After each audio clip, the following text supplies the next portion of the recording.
What's up, guys? Welcome back to the channel. So today we have a very interesting match of Enel versus RP Luffy. I think RP Luffy is in a pretty good spot right now just because the meta is pretty slow. So only a couple of decks are strong enough to rush him down, but otherwise, especially against decks like Enel, he doesn't have a hard time ramping to the late game. So I think here Chase doesn't want to give Enel any swings just yet. I honestly would have just swung in to make him sit at 2 life so that he can't flambe again, but Lamb swinging in for 9 here, and that connects. So it's a really nice Bond Clay coming out, ramping Chase for 1 more Dawn, opting in to starve the Enel himself just because Luffy being a 3 life leader, Enel can't really abuse the Gadatsu against his board. So I think recognizing that, Lamb just plays the Shirahoshi, playing the slow game and trying to cycle his hand to dig for late game pieces here. I think the game really comes down to which side sees the most top end, just because in Enel's case, you definitely want to see the aces, you want to see the 9-drop Yamatos, and if Monkey D. Luffy gets his 10-drop Gear 5 Luffy, that is a lot of pressure on Lamb, especially because he needs to trigger Raigo. And I think Chase's plan is, since he won't swing into life, Lamb will have to essentially pitch a bunch of life in order to use his Raigos, or Kingdom Come, sorry, on the larger bodies. So Lamb here going into his, I think that's his 8 Dawn turn here. Deciding what to do, just playing out another Shirahoshi. I think next turn he is just going to start playing bigger bodies. I'm surprised he ditched the Yamato there. Very interesting play, just because I think this matchup really does come down to who can stick their big bodies on the board. Chase seeing the 9-beard right on curve is absolutely huge. Not sure if he's going to start pressuring lethal here. Or not lethal, but at least get cards out of Lamb's hands. And he does force Lamb to go down to 2 life. I think that was definitely the right play, but probably I personally would have done it just 1 turn or a couple turns earlier, just because with an 8k body with the 9-beard drop, you could start really pushing in at his life and forcing counter out of his hand at that point. So Lamb opts to play the Luffy, or sorry, 2 Luffys, and drawing 2 off of his secondary effect. And now going into Chase's 10 Dawn turn. It's really tough. Looks like doesn't really have Gear 5 Luffy just yet. Otherwise, I think he would just drop him. Just a really strong body that Lamb is forced to deal with. So him dropping the Shanks down, decides to pop the blocker to give Lamb the free heal. I can see why he did that, just because I don't think he has any other removal on his board or in his deck to deal with the blocker. Otherwise it'd be just getting a ton of value, but that 10-drop ace just KOing the 9-drop Yamato just shows you how strong that card is. Chase looking really strong here. I'm surprised he didn't swing in 6 last turn with his lead to bring Lamb down to 2 life. Just because with 4 swings, it's really hard for Lamb to counter out of unless he ditches his whole hand. But looking at Lamb's hand here, he's super bricked up with 3 Rygos and 3 You Shall Disappears. This I'm a little surprised here that he's pushing in so heavily. I wonder if he will commit Dawn. Yeah, just because with only 2 swings left, he can really only get Lamb down to 1 life here. Enel's hero ability being able to heal him. So he's just always much tankier than he seems. So Chase playing down the 6k Sanji blocker. Not wanting Lamb to get any crackback swings in. And I think this is where he messes up here. Swinging in to leave him at 1 health is honestly exactly what Enel wants. Just because Kingdom Come now is active with no drawback, he's able to KO one of these Shanks. And probably going to heal in the upcoming turns as he has a Yamato in hand. So I think Chase really has to pressure for lethal soon. Otherwise he might be in trouble because Enel heals so much. But swinging 13 into Ninebeard forces Chase to ditch the Sanji blocker. I think at this point in the game, it might be worth to just push for game here. Even though he might not get game, he'll definitely get a bunch of cards out of Lamb's hand. Yeah, he has 3 really big swings that he can get in here. So I don't think he has any more large bodies to play. So I think he's just going to work with what he has on the board. This is very interesting here. Swinging 15 into his ace. Typically when you're swinging into bodies and you're just trying to get cards out of the other person's hand, it's a little more efficient to swing in evens, especially if you have the Dawn to play with.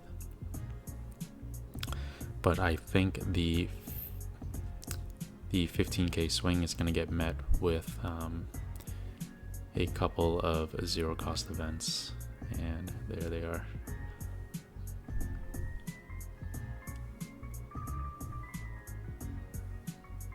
Oh, I'm sorry, Shanks is actually a 12k.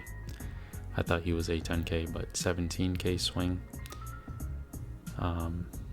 Eats a lot of counter here.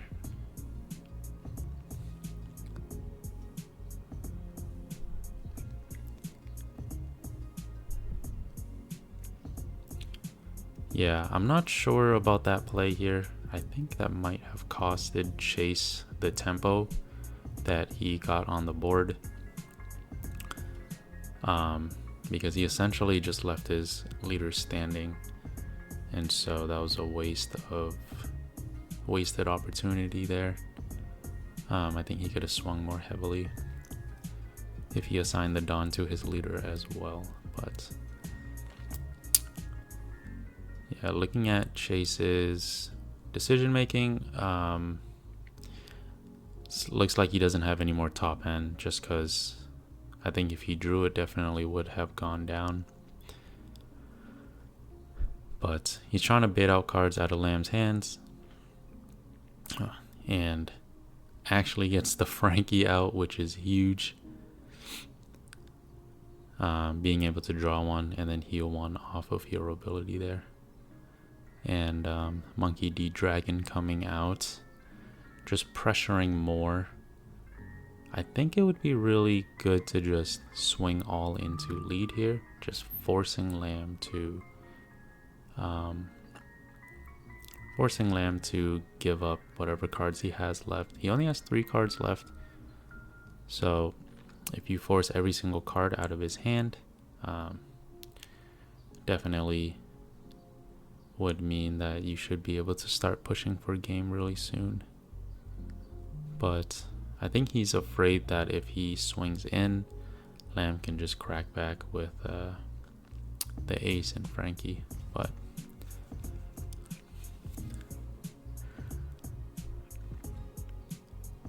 yeah, it kind of stinks that Chase didn't see any of the gear 10 Luffys. I think that definitely would have pressured Lamb a lot more. But again, swinging an 8 at lead.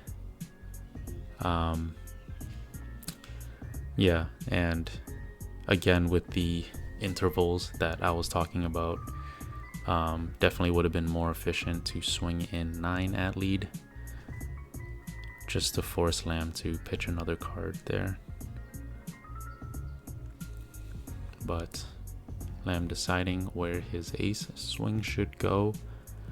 I'm guessing that he has another ace, and he does, or another Yamato or something, but he should be able to heal up, and then if he heals and clears board, he's in a really good spot to take over this game. I think at this point he's just counting the amount of 2Ks that Chase used up, but not sure if he used up many at all, maybe just 1 or 2. Yeah, so Lamb just juggling. Looks like he has the Yamato and the ace in his hand, so really just deciding where this swing is gonna go. But I think it's gonna go into the dragon here. He wants a higher chance of removing a body off of the board, and the second ace comes out because of that, and Chase being able to counter out. So yeah, I think either now Chase really needs another rush character, or it's pretty much GG's for him.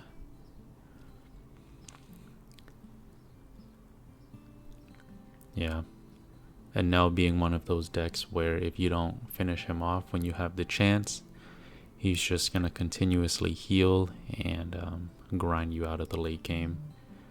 So it really shows how strong Enel is, just because Chase had a lot of tempo in the early and mid game, but because Enel was able to counter out and constantly heal, he was able to make it to late game and survive the onslaught. Yeah, so here I think Chase is just trying to guarantee that he gets rid of the aces on board.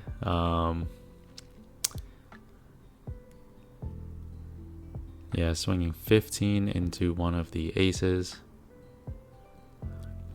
and then deciding where else to swing with his lead.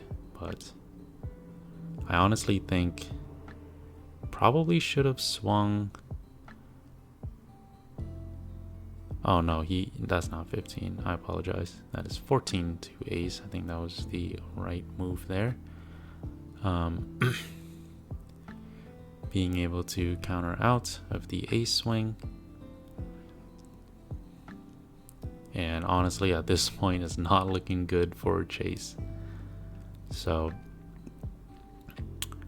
not sure if his swings mattered too much, but I think definitely in the earlier stages of the game, just keeping Enel around that 2 life threshold and building up the large bodies is the way to beat him. But yeah, I think Chase was just a little too afraid to give him cards in hand and give him resources, that Enel essentially used that and was able to make it so far into the game. So swinging it super heavy there into the ace, obviously that's gonna go through. And then Nami just trying to search for more counter. So I think Lamb's kind of just trying to optimize his swings here, but more likely than not, he should be able to clear out this this Whitebeard.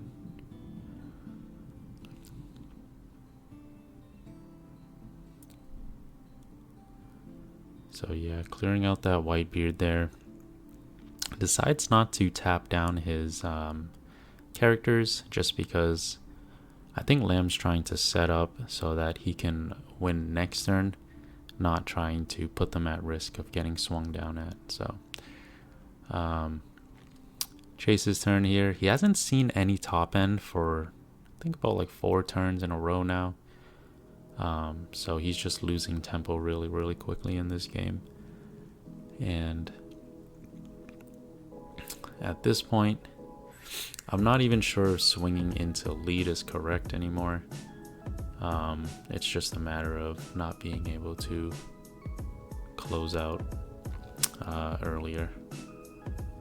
So here with 3 cards left in Chase's hand and 8 Dawn available, it looks pretty cooked here.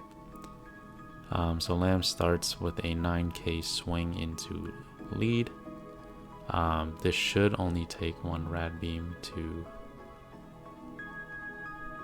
counter out of, but he opts to swing in the 6 with Frankie first, and still swinging in that 9 with Enel afterwards. And so eating the Rad Beam there, Chase only has 3 cards left in his hand. At this point, I'm not even sure if Luffy saves him anymore.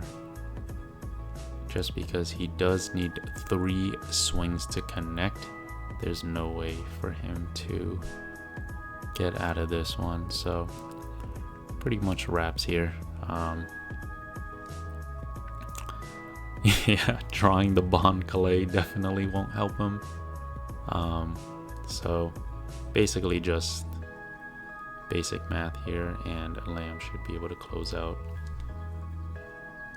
Swinging in 9 with Yamato, eats a guard point, or sorry, Rad Beam, and then 7 with Gadatsu.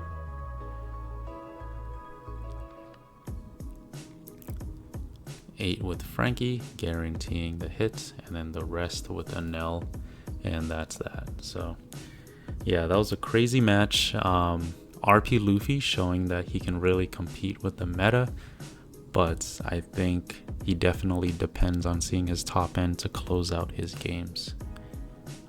So thank you guys for watching, and I hope to see you guys next time. Bye.